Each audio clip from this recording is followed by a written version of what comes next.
Good morning. To my right, we have Major West of the State Police. To my left, Melissa DeRosa, Secretary to the Governor. To her left, Robert Mahica, Budget Director of the State of New York. Today is day 96, dealing with the historic COVID-19 crisis. It's day 11 of the aftermath of the murder of Mr. Floyd and the unrest and protest that has stemmed therefrom. As I said yesterday, this is dealing with the coronavirus in and of itself was the greatest challenge that government and society has had in modern day. You put on top of that the situation with the murder of Mr. Floyd and the unrest afterwards. Those two compound each other. You then wrap it in this hyper-partisan, hyper-political period of time. We're in the middle of an election year, a heated election year, so everything becomes political. You add the issue of race on top of that. It is as dangerous a time as I have ever experienced. So keep the issues separate, stay smart, and be honest. With the issue of the protesters, I share the outrage over not just Mr. Floyd's murder, but what it represents, one in a long string of criminal injustices. It is a metaphor for the systemic racism and injustice that we have seen. And I stand with the protesters in the point that we need meaningful reform. I also believe that change, although often necessary, is very hard to effectuate in society. We all say change, change, change, but the truth is the status quo has tremendous energy, and it's very hard to change the status quo. It's very hard to bring about meaningful change, and it only happens when the people get fully mobilized and informed and demand change, and that's when you see change. That was the labor rights reforms after the Triangle Shirtwaist Factory fire. That was the environmental movement after the Storm King situation. That was the rebirth of the economy after the Great Depression. I believe this is a moment for national change and national reform. And I think it can be a positive moment for this country, but it has to be done intelligently. When you look at the two main crises that we're dealing with, the Mr. Floyd murder aftermath and COVID-19, on the protests post Mr. Floyd's murder, we had additional protests all across the state last night. We had them in basically all of the cities. Largest activity, Buffalo, Rochester, Syracuse, Albany, New York City. I want to thank the protesters who were mainly peaceful, which was smart because then they could make their point. You know, there are a lot of political forces that want to say, well, these protesters are just rabble-rousers. They're just criminals. They're not. They're young people. They're racially diverse. They're white people. They're African-American people, they're Latinos, they're just young people who represent a cross-section of America who want change. There is also looting going on, and some people would like to say the protesters are the looters. No, they're not. They're very, very different. You have to keep them separate. So I want to thank the protesters who protested peacefully to make their point and defy or frustrate the political forces that would like to say these protests are all criminals. No. They're people who want change and reform, and they're right. And we have to keep the two separate, and the protesters have to help us keep the two separate, and they did. New York City was mainly peaceful. There were a number of arrests, and there were a number of police officers who were hurt. One police officer was stabbed in the neck. Two police officers had gunshot wounds, I believe both to their hands. That is intolerable. The police are doing an impossible job. They're trying to deal with the protesters. They're trying to stop looting. And they're trying to keep themselves safe because the police want to go home to their families. There is no tolerance for violence against the police officer, period, in any part of this state, period. I also want to reinforce to the New York City district attorneys, you have scenes of looting that are on videotape that are indefensible and inexcusable. Looting is criminal activity, number one. Looting now is exploiting this situation with the protests. They know that the police are going to be busy with the protesters. They're then using that as an opportunity to loot, and that is inexcusable. And to the New York City district attorneys, you look at these videos, it would be nonsensical if the police were arresting looters and they were then being arrested and returned to the street the next day to loot again. That would be nonsensical, right? The district attorneys charge crimes. I'm a former assistant district attorney.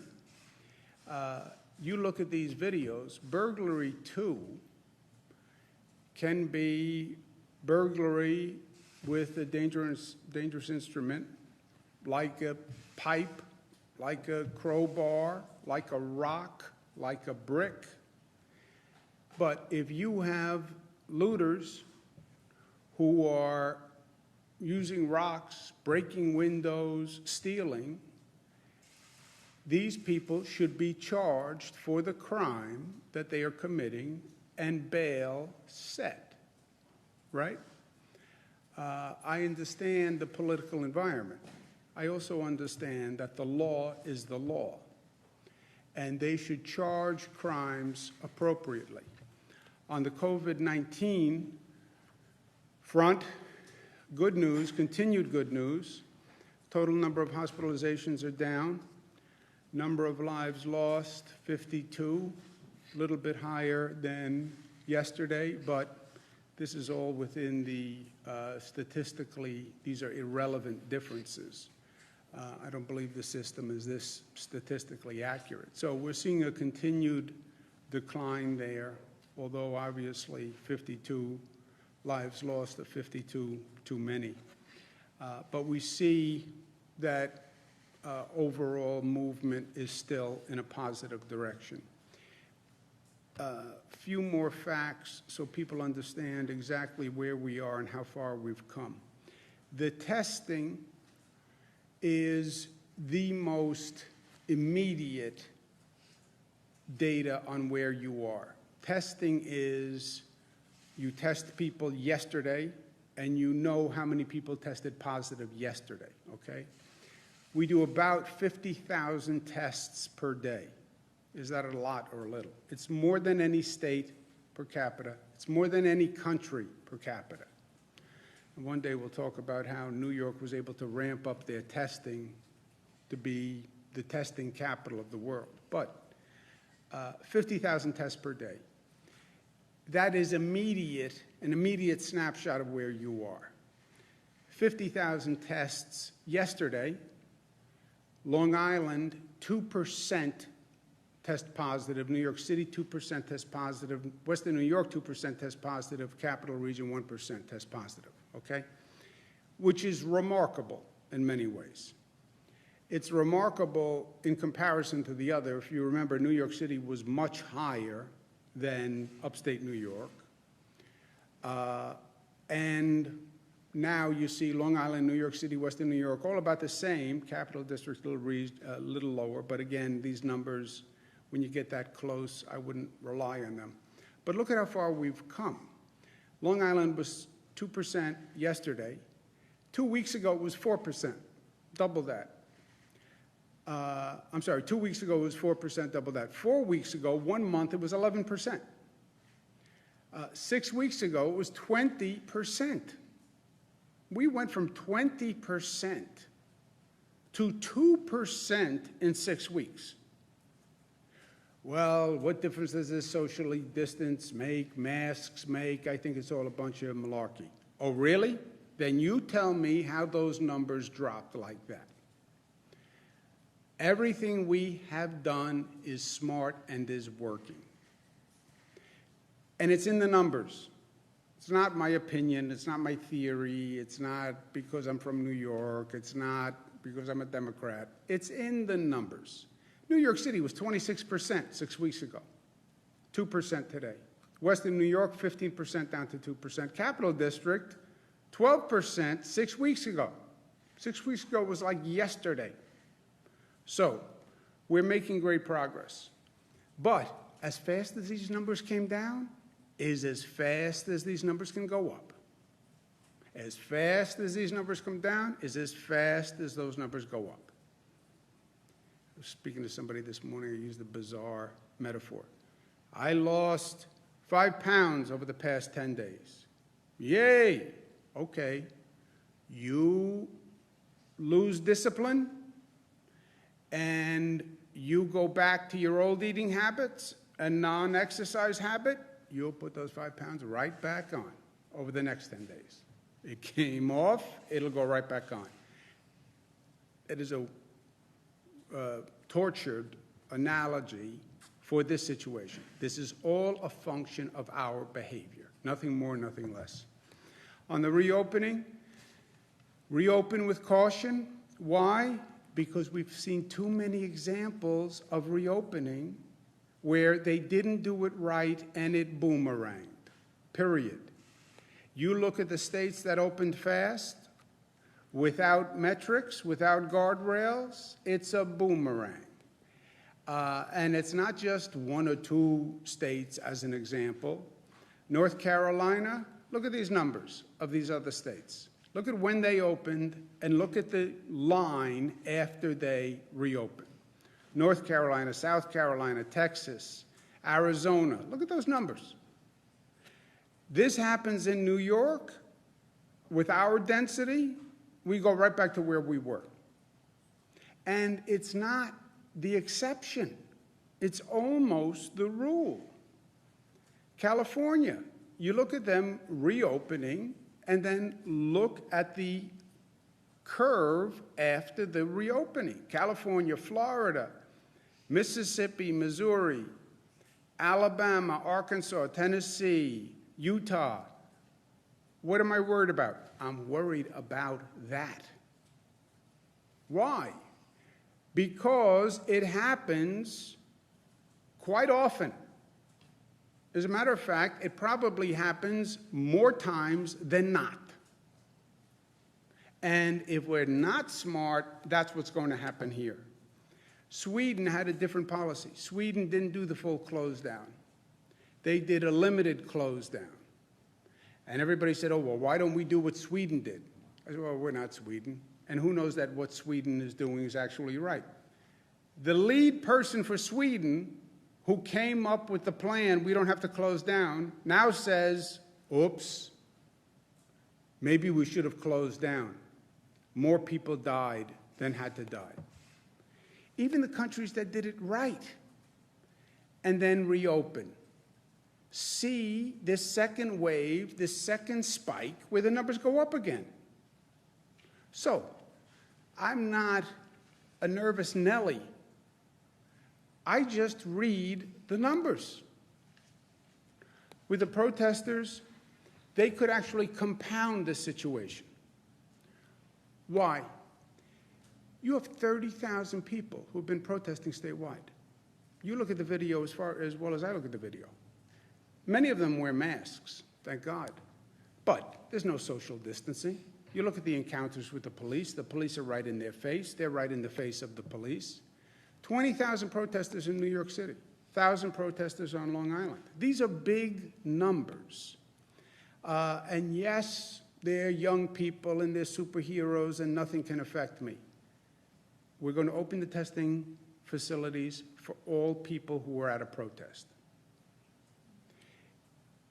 the super spreader, all these new terms. Super spreader. What's a super spreader? Super spreader is what happened to us in New Rochelle, Westchester, where we had the first hot spot, new term, in the United States of America. One person can infect hundreds.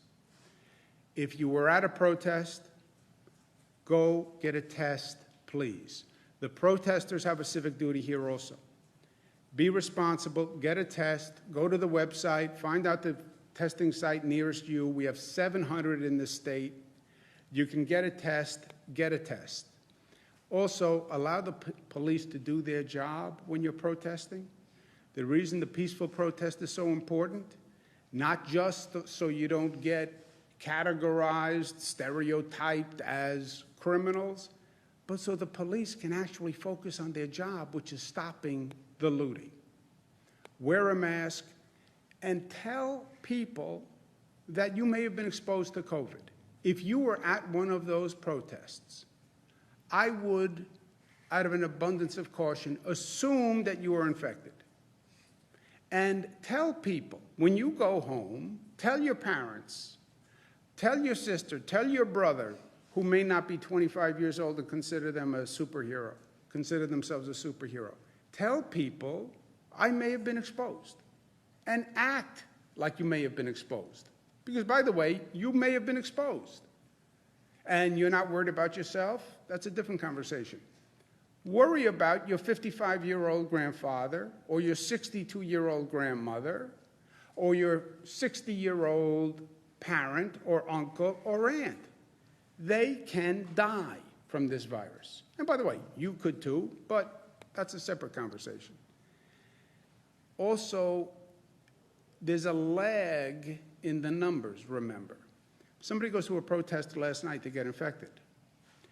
You don't find out today, you don't find out tomorrow, you don't find out the next day. It can be 4 or 5 days until any symptoms show. Symptoms may never show, right? Asymptomatic transfer. And if you're really seriously ill, they may be in a hospital in 8 to 12 days.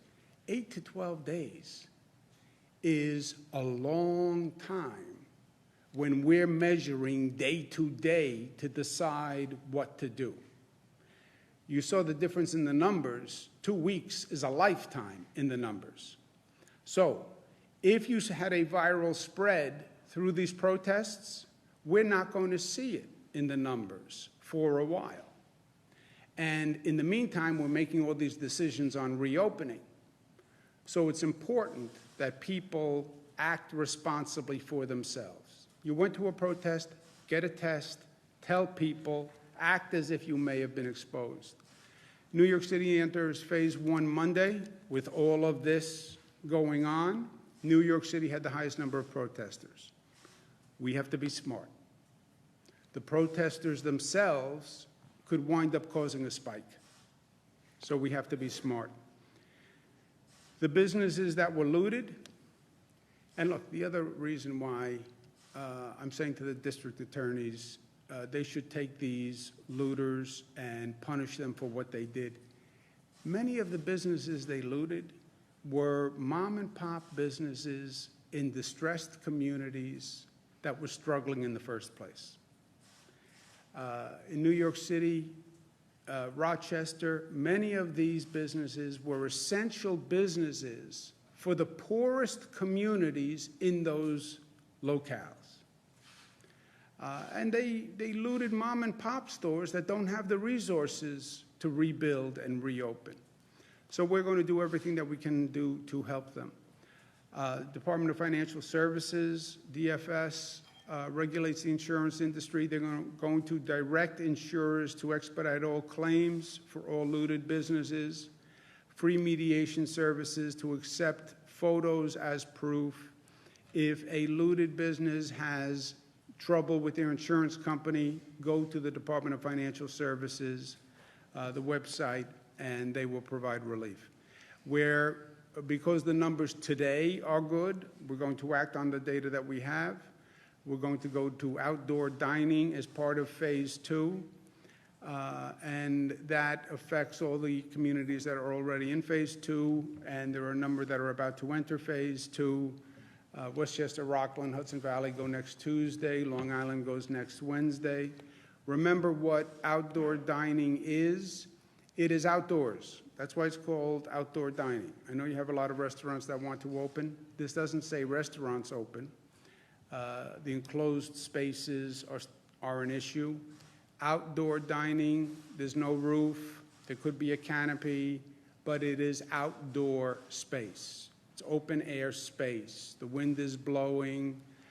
There's ventilation. It's open air space. You're still 6 feet apart, wear face coverings, and there's points in the guidelines that are online. But I want to stress this is outdoor dining space. It's not a restaurant with the doors open. It is outdoor dining space. School year is coming to an end. I know a lot of graduates are disappointed. We're going to allow drive-in and drive-through student graduations. We're going to keep evaluating. I get this on a personal level. My Michaela graduated college, was supposed to graduate college this year. Well, she did graduate college this year. She just didn't have the ceremony. And, you know, she worked so hard, and it's one of those real moments in life, going to a college graduation or a high school graduation. So not to have the graduation is painful. I get it. As soon as we can do it, we will. If there's a way drive-ins or drive-throughs can be helpful, I hope that makes a difference in the meantime. I talked to Michaela about it. Look, this is just a bizarre time. It's a time they'll write about in the history books for years to come. They'll talk about for years to come. I've said all along, it's also a time of reflection, value changing, learn about yourself, learn about your family, you learn about people. I said to Michaela, what do you want for graduation? Any other year she would have said money. She just goes for the money, and then that allows her to get what she wants to get, so there's certain logic to that. This year she said to me, I want something that means something to you. I said, what does that mean? She said, well, I want something that just means something to you. I said, how about I give you money and then you buy something that you think? She said, no, I want something that means something to you. She would not have said that at any other time but for this. I think it's changed all of us. It's given us all a different perspective. I'm going to give Michaela my watch. It made me think, what means something to me? What means something to me? I'm going to give her my watch.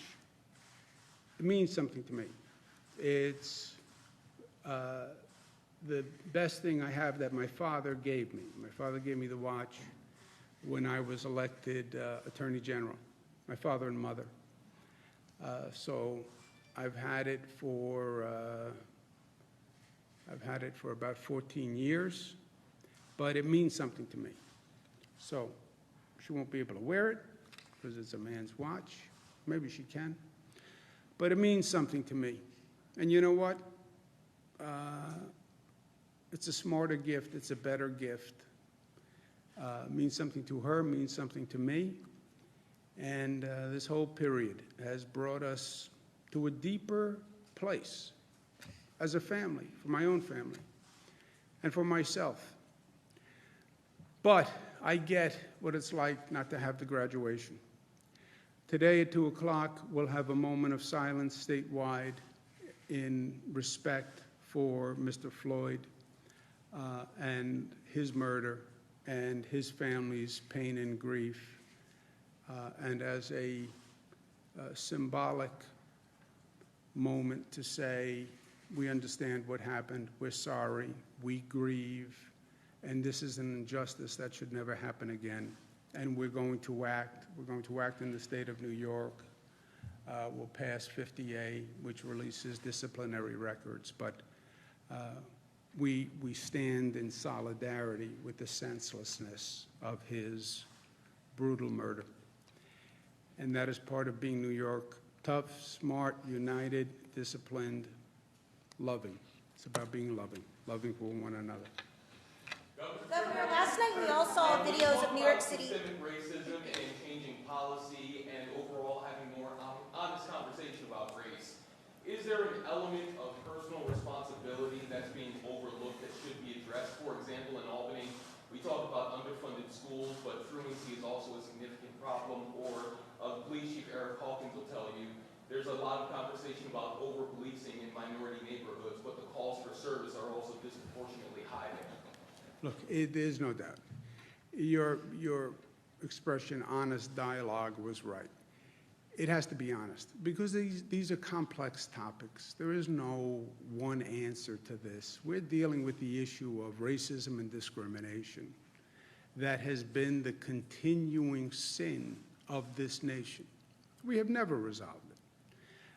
Racism, discrimination existed before the nation existed. Goes back to the slavery debate and issue in this country, right? Personal responsibility is also part of it, no doubt. And that's why it's so hard to get at it. You know, we're accustomed to one answer, one solution. There's just one sentence that will answer everything. That's not what this is. It is not what this is. The protesters and the police, what's going on in New York City. Who's right, who's wrong? It doesn't work that way. Protesters have a point. They looked at what Mr. Floyd did, they're outraged, they're right.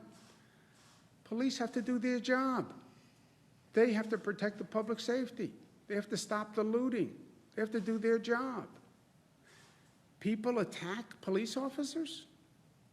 They attack police officers? You run up to a police officer, they stab a police officer yesterday? They've treated police officers with such disrespect in New York City that I am stunned. I've never seen that level of disrespect to a police officer.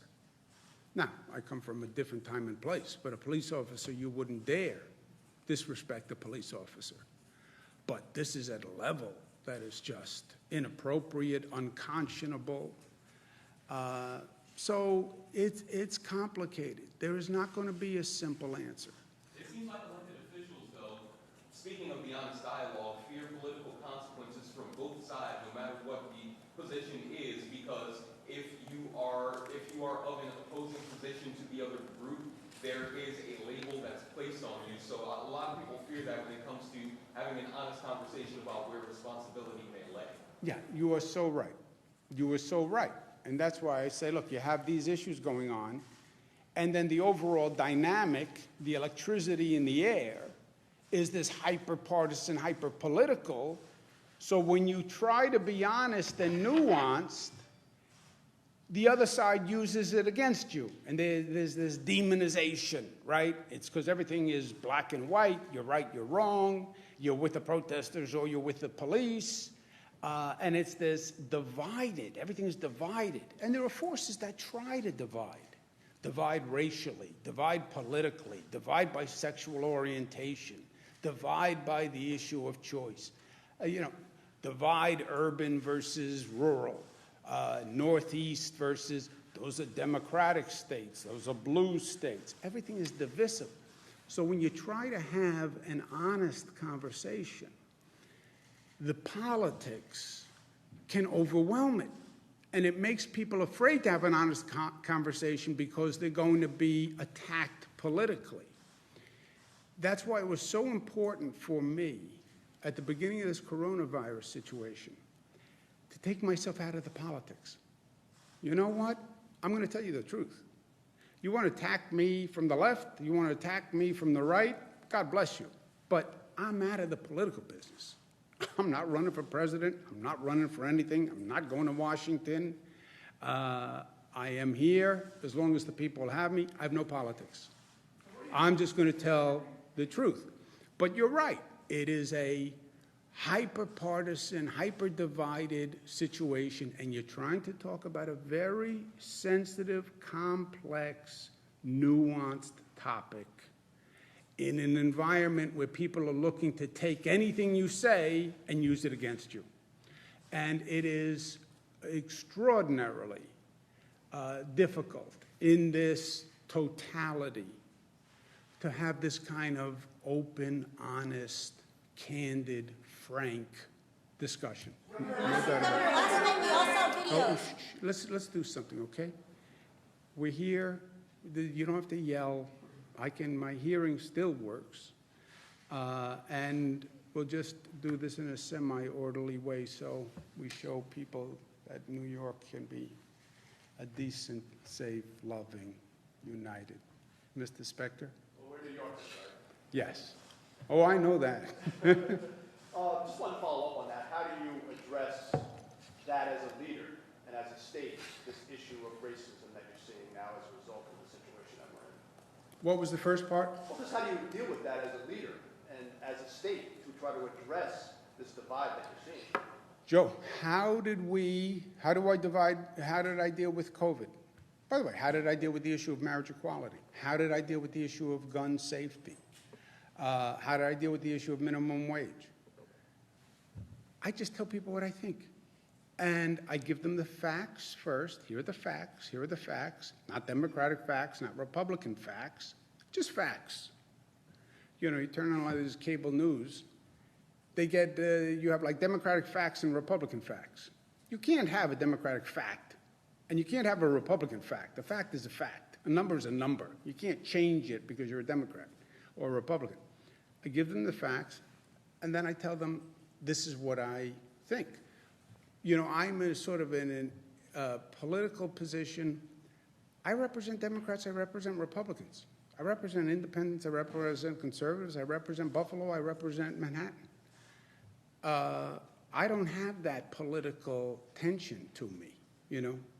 I'm not running in a Democratic primary for president. I'm not running for anything. So I give you the facts, and then I tell you what's honest. I tell you today, DAs should charge these looters. They should charge them with burglary too, and they should be held and set bail. I believe that. The DAs, you attack a police officer, you hit a police officer with a brick in the head. If he wasn't wearing a helmet, he'd probably be dead. Charge people criminally and hold them liable. Mr. Floyd gets killed by police officers. They committed murder. Charge them with murder. Not because I'm a Democrat or Republican, but that's how I see the facts. You want to disagree with me? Disagree with me. You want to agree with me? Agree with me. But I separate the facts from the opinion. I give you the facts first, and then here's my opinion based on those facts. And if we have a disagreement as opinion, fine. That's fine. Governor, at the same time, last night we all saw videos of New York City police officers who were bludgeoning peaceful protesters in New York City with batons as they were enforcing the curfew. And these weren't people who were resisting or putting up any fight. Is this what you wanted when you said the cops should do their job? Do you think anyone would say, I mean, a question itself can be a little offensive. A police officer doing their job, do you think there's any sensible police officer who believes their job is bludgeoning a peaceful person with a baton? See, it's that kind of incendiary rhetoric that it's not a fact. It's not a fact. It's not even an opinion. That is a hyper-partisan rhetorical attack.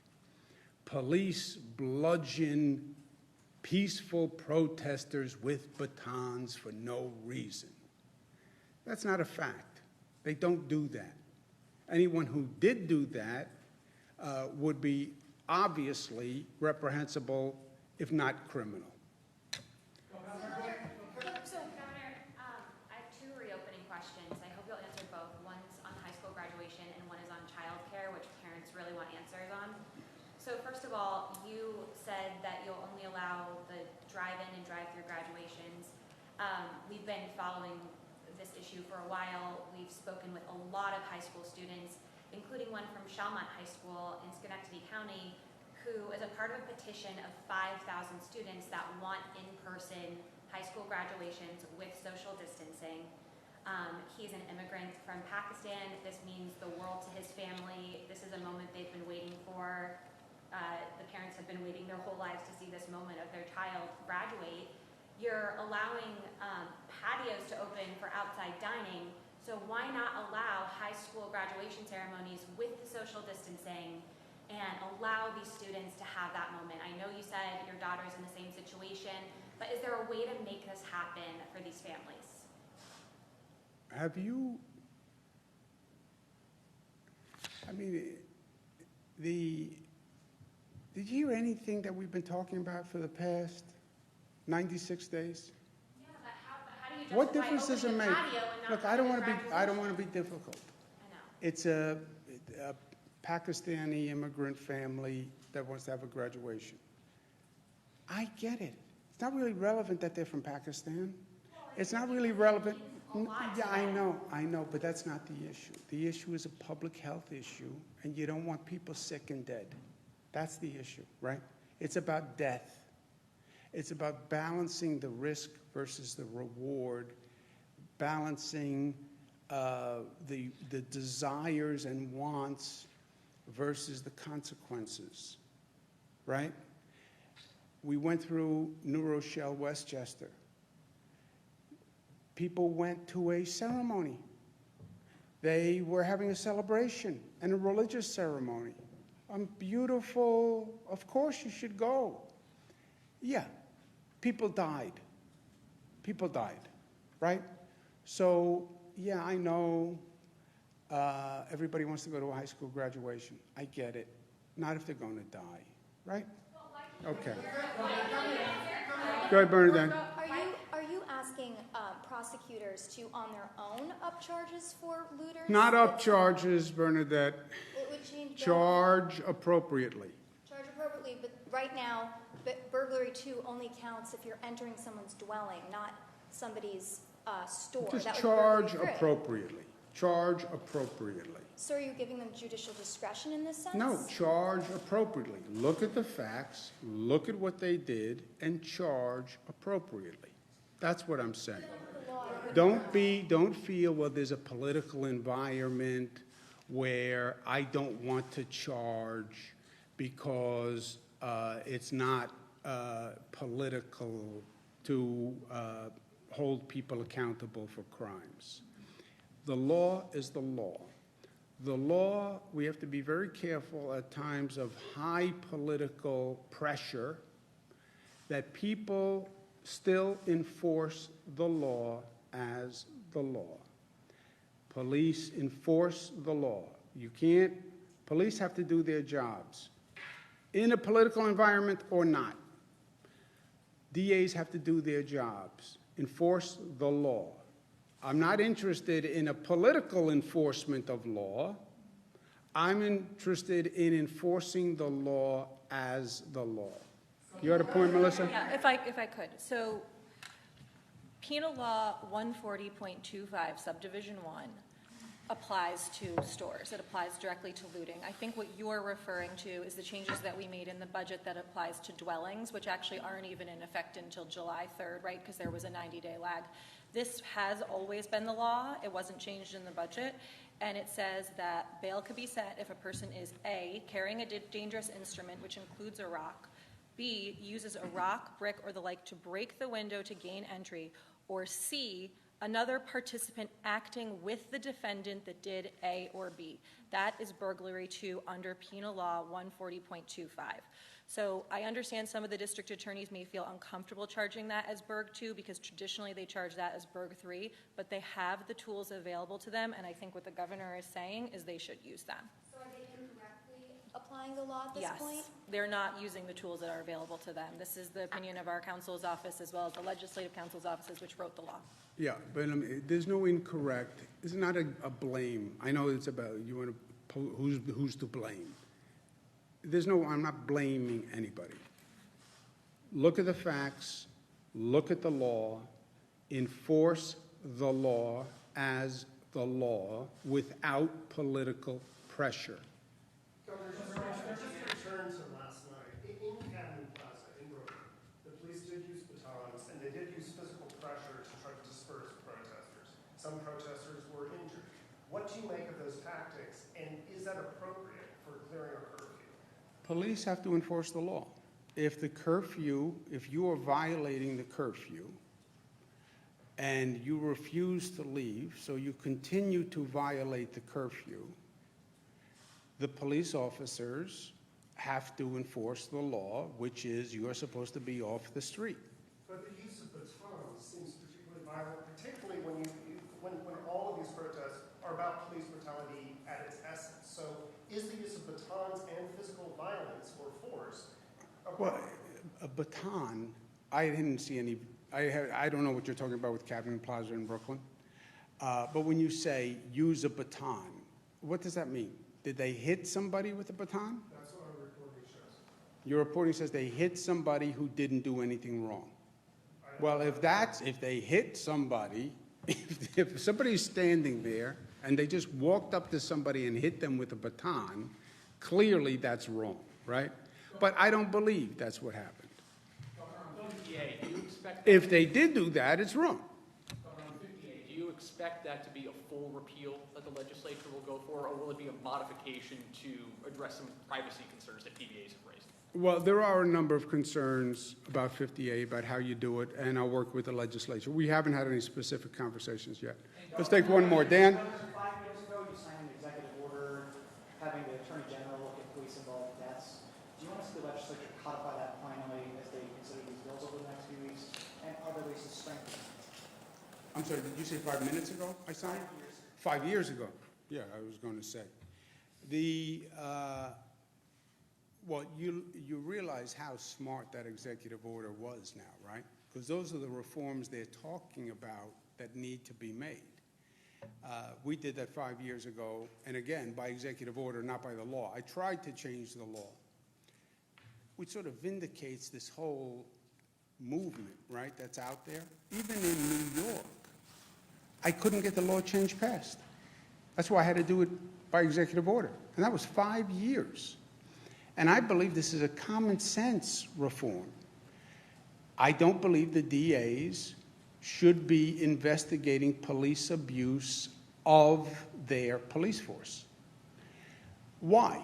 Because conflict of interest works on two levels: the reality of a conflict of interest or the perception of a conflict of interest. Why would people believe, especially in this charged environment, that any prosecutor who works with that police agency day in and day out is now going to be the independent reviewer of abuse? Just common sense suggests if you're working with those people day in and day out and you're going to work with them tomorrow after you make this ruling, how are you independent? And the whole situation here is about credibility, that people know this is a fair justice system. So we said the Attorney General, who is independently elected statewide, let the Attorney General investigate any situation where a police officer kills an unarmed person. It was very controversial. I couldn't get the law passed. I did it by executive order 5 years ago. And now, today, they're still saying, oh, we need a reform like. Thank you very much. I did it 5 years ago. But I believed it 5 years ago. I believe it today. I believe it should be done on a national level, where we should have a system in this country where we say a police abuse case cannot be handled by the local prosecutor who works with those police day in and day out. And that is the law in this state by executive order. If they want to codify it in law, great, but I wouldn't water it down or modify it.